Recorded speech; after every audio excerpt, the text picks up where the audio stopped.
Vladimir Putin kini punya musuh baru, satu-satunya orang yang tak bisa ia sebut pengkhianat begitu saja. Seorang jenderal tinggi Rusia baru saja berbalik melawan Kremlin, membongkar seluruh perang sebagai penipuan di depan seluruh negeri. Dia berkata, kekuatan Rusia yang Anda lihat di televisi hanyalah sebuah kepalsuan total.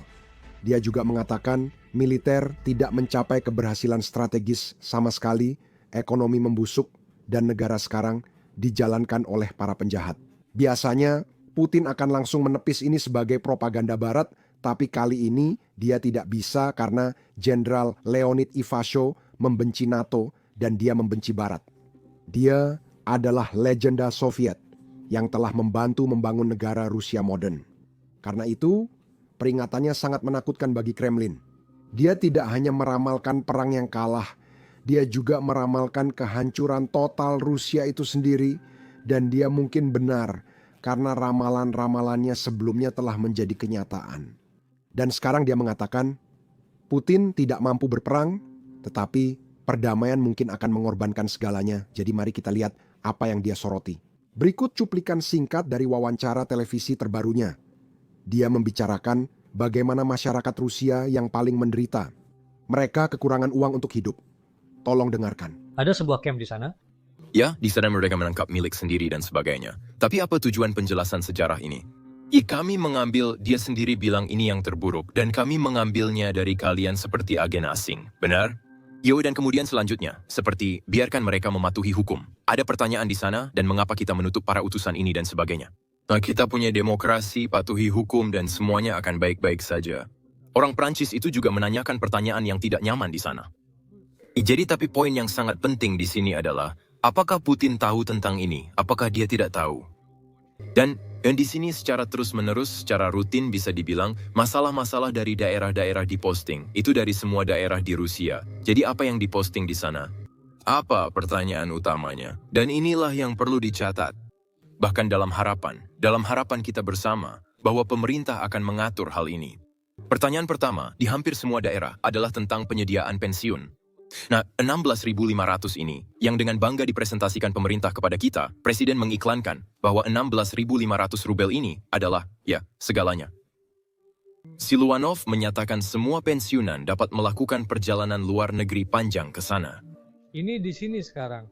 Ini terjadi di televisi negara Rusia, jenderal ini masih di Rusia, dan dia mengatakan semua ini sekarang. Biasanya ketika seseorang berbicara seperti ini, mereka menjadi musuh terbesar gravitasi. Tapi orang ini sedikit terlalu penting untuk dibunuh oleh Putin, jadi izinkan saya memberi Anda sedikit konteks tentang siapa dia. Dia salah satu tokoh militer paling dihormati di Rusia saat ini. Dia pernah menjadi salah satu pemimpin utama di dalam Kementerian Pertahanan Soviet, tetapi bahkan setelah Uni Soviet runtuh, dia memainkan peran penting dalam membangun kembali negara Rusia saat ini. Dia juga menjadi salah satu tokoh paling berpengaruh di Kementerian Pertahanan Rusia. Dari 1996 hingga 2001, dia menjabat sebagai Kepala Divisi Internasional Militer Rusia.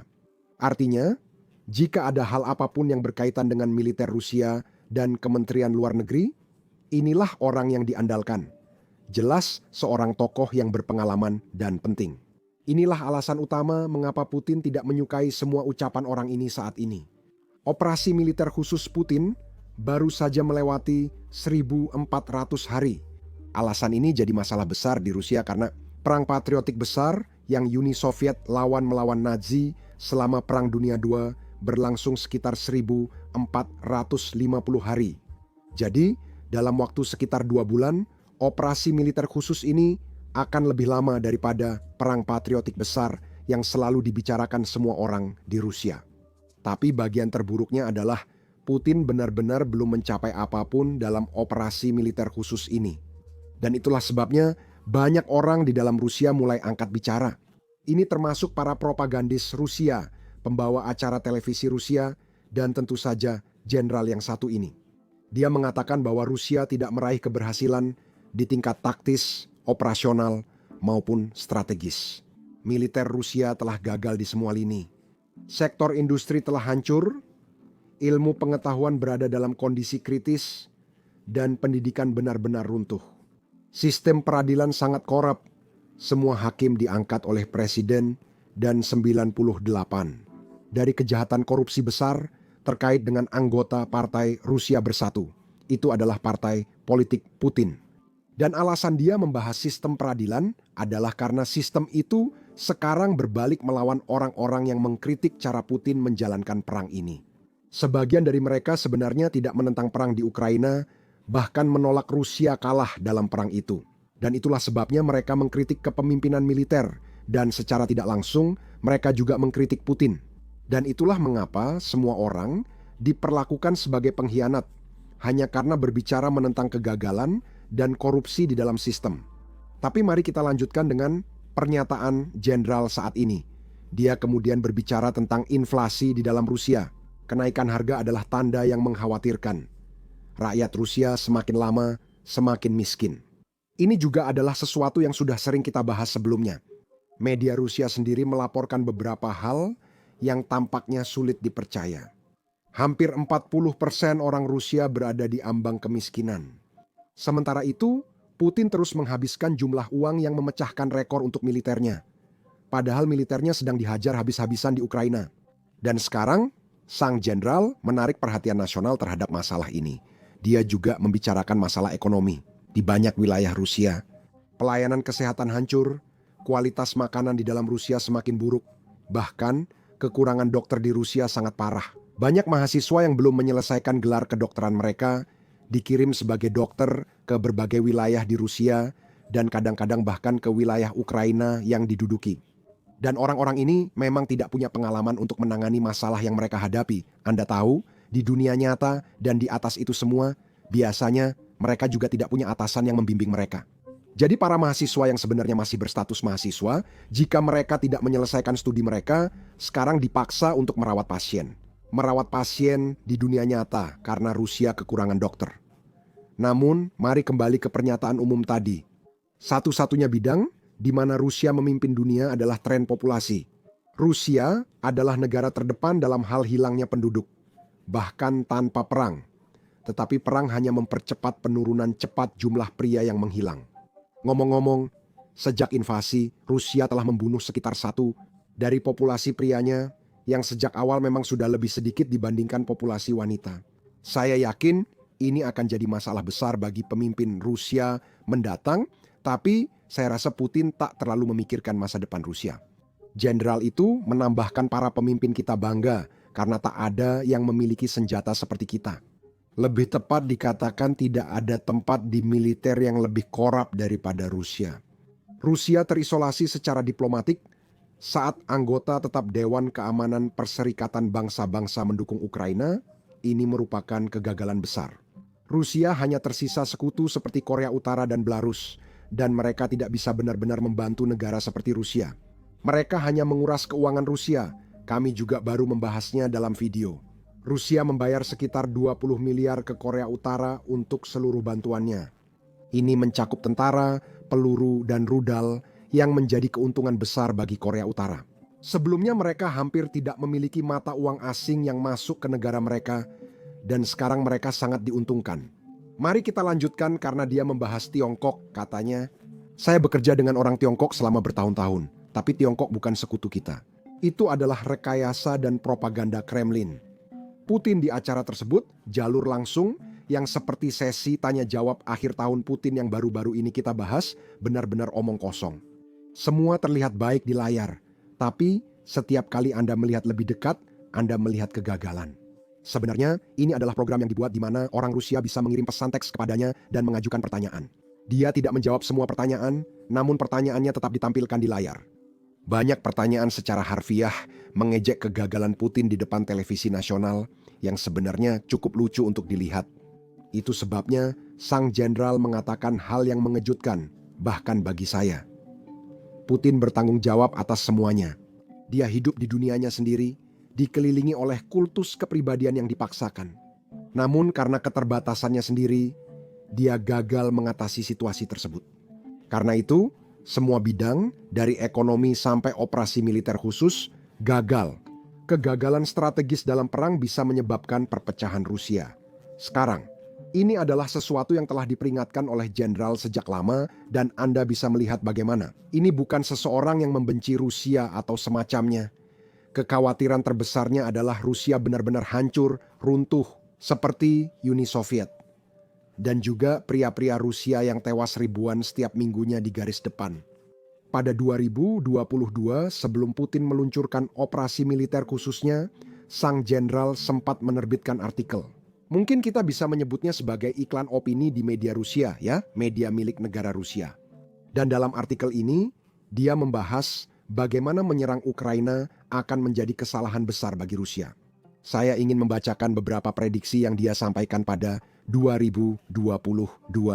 Sebelum invasi, dia memprediksi perang berkepanjangan di Ukraina akan melemahkan ekonomi Rusia dan memperburuk krisis demografi yang sudah mengancam. Demografi dan tingkat kelahiran Rusia kini terendah dalam 200 tahun. Mari lanjut ke prediksi selanjutnya. Dia juga menyatakan, perang dengan Ukraina bisa membuat Rusia kehilangan teman dan berisiko memicu perang besar dengan NATO. Dan coba tebak, menurut saya setidaknya dia benar dalam hampir semua poin yang dia prediksi sebelum invasi dimulai. Itulah mengapa penting mendengarkannya saat berbicara dan alasan media Rusia masih memperhatikannya sekarang. Bagi dia, saat ini, salah satu kekhawatiran terbesarnya adalah cara Putin menjalankan perang, yaitu tingkat korban di garis depan. Ingat, dia seorang jenderal dan bagian dari institusi pertahanan Rusia serta Soviet sepanjang hidupnya. Itulah sebabnya dia tak suka tentara Rusia mati sia-sia, dan dia terus menekankan bahwa banyak korban dan kematian di pihak Rusia bukan karena militer Ukraina jauh lebih unggul, melainkan dia menyalahkan kepemimpinan Rusia. Dia mengatakan cara mereka menjalankan perang ini pada dasarnya seperti bunuh diri. Mereka membunuh pasukan garis depan mereka sendiri karena yang mereka pedulikan hanyalah mendapatkan wilayah.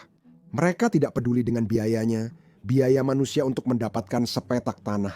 Mereka akan terus mengirimkan pasukan sebanyak dan selama yang dibutuhkan, sampai akhirnya pertahanan Ukraina kelelahan, lalu mereka mengambil sepetak kecil tanah setelah mengorbankan puluhan ribu orang.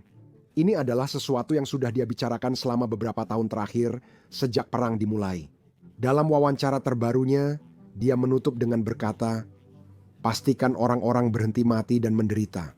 Jadi dia berbicara tentang para tentara di garis depan, dan dia juga berbicara tentang orang-orang Rusia yang menderita di dalam Rusia karena kegagalan ekonomi. Sekarang, saya ingin mengalihkan fokus ke teman-teman Putin atau mungkin teman lamanya, karena sepertinya siapapun yang pernah berselisih dengan Putin sekarang tiba-tiba menghilang. Saya rasa Jenderal Ivashov memang benar. Rusia adalah negara terdepan dalam kasus orang hilang, dan kita punya satu jenderal lagi yang baru saja menghilang. Penjaga rahasia Putin meninggal secara mendadak setelah dipecat. Ini adalah mantan Jenderal Yuri Sudankov. Dia tiba-tiba meninggal karena serangan jantung pada hari Natal, hanya beberapa hari yang lalu di Moskow. Dia pernah menjadi wakil menteri pertahanan Rusia dan dia menjabat posisi itu selama lebih dari 10 tahun. Dia bahkan bekerja langsung di bawah Sergei Shoigu, menteri pertahanan Rusia yang sudah lama menjabat. Konon orang ini adalah penjaga gerbang yang harus ditemui siapapun yang ingin berbicara atau memberi informasi kepada Shoigu. Namun tahun lalu, saat dia masih menjabat, dia ditangkap karena penggelapan dan pencucian uang. Setelah persidangan palsu, dia dinyatakan bersalah dan dijatuhi hukuman 13 tahun penjara. Tapi tampaknya dia tak akan jalani 13 tahun penuh karena Putin tak akan membiarkannya. Itulah sebabnya pada bulan Desember ini, dia tiba-tiba menghilang dari dunia ini. Hanya satu jenderal lagi yang ditambahkan ke daftar panjang jenderal yang telah menghilang sejak Putin memulai operasi militer khususnya. Nah, itu saja yang bisa saya sampaikan untuk kalian. Nama saya Sam dan kita akan bertemu lagi di video berikutnya. Salah satu masalah membuat video seperti ini adalah menampilkan banyak serangan drone, meski tidak ada manusia atau tentara Rusia yang terluka. YouTube sering mendemonetisasi atau membatasi video kami. Dalam seminggu terakhir, 4 video kami didemonetisasi karena menurut YouTube, menampilkan serangan drone atau cuplikan garis depan dianggap tidak ramah pengiklan sehingga dibatasi. Tapi inilah kenyataan perang modern dan inilah perang yang sedang dihadapi serta coba untuk bertahan oleh orang-orang Ukraina. Kami percaya penting untuk meliput semua ini Sehingga kami meluncurkan platform kami, Basics Insider. Kami membangunnya dari awal, jadi kami tidak memiliki batasan apapun. Kami tidak perlu mengaburkan serangan drone kami tidak perlu mengaburkan rekaman garis depan kami, dan kami tidak perlu mengaburkan pangkalan udara Rusia yang dihancurkan. Selain itu, kami sebenarnya tidak menayangkan iklan apapun di situs, sehingga kami tidak perlu menyensor diri sendiri hanya karena pengiklan tidak senang dengan apa yang kami liput. Kami tidak mendanai situs ini melalui iklan, kami mendanainya melalui dukungan Anda. Jadi, jika Anda adalah seseorang yang tertarik dengan liputan seperti ini, jika Anda ingin menonton video tanpa sensor dan memperoleh konten bonus yang tidak tersedia di YouTube, bergabunglah di basicsinsider.com. Klik tautan di deskripsi atau pindai kode QR di layar. Dengan bergabung, Anda dapat menonton semua konten yang telah dan akan kami unggah. Anda juga mendukung liputan dan channel kami. Terima kasih. Saya Sam, sampai jumpa di video berikutnya.